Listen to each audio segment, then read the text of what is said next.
This started with us asking once again about the identity of the man found in a barrel in Lake Mead. The coroner's office releasing this image of what they think that man looked like when he was alive.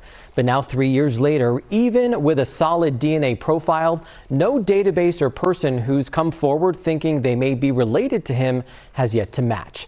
But what do you do when there's little to even pull from?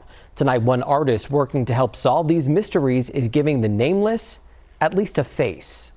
Circles the eye. The eyes of an artist. Height in the socket so you don't have one eye weirdly looking. Giving the dead new life. I was an artist since I was 5. It was who I am. Who sketch artist Stephen Missel is, creating eyebrows and ears. Okay. Let's turn off the light and see what we got. Cheeks and chins for the unknown. What does it mean for you to give these people faces? It is a big deal.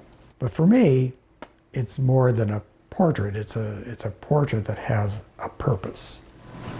A purpose on behalf of the Clark County Coroner's Office. Missel penciling these portraits at his home in Phoenix. As we get down on the chin. With a purpose to ultimately give them all a name. They had a family, they had a life. I don't know how they got to where they were. So my job isn't to judge them. My job is to recognize who they are. Recognize some of the nearly 300 people who've died in Clark County with no trace of who they are. We're going to catch light, catch some shadow.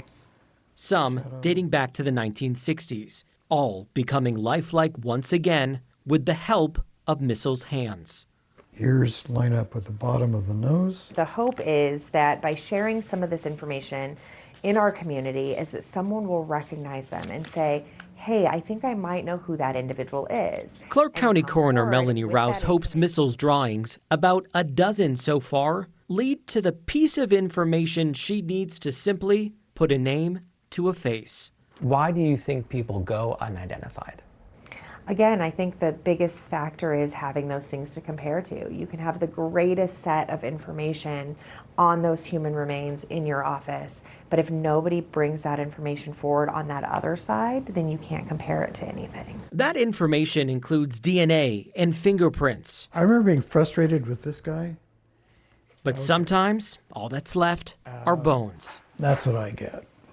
Bones Missel, who trained to become a forensic sketch artist, turns into a human being. But unfortunately, he remains unidentified since 2018. This man's remains discovered in the backyard of a Southwest Valley home. We know he was wearing work boots and has this distinctive tattoo, but there's also that bushy beard, which Missel says was clear to his eye in photographs provided of the man's remains that Missel turned into this portrait that almost looks right back at you, almost as if he's ready to tell you what happened.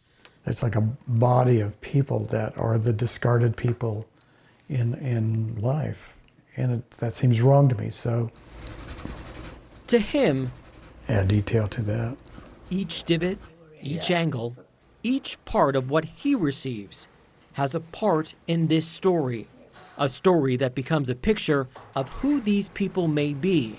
All those stories just waiting to be recognized. The responsibility we have to the dead and the responsibility we have to the families. It is such important work, and the coroner's office is working on its own website to help in these identifications.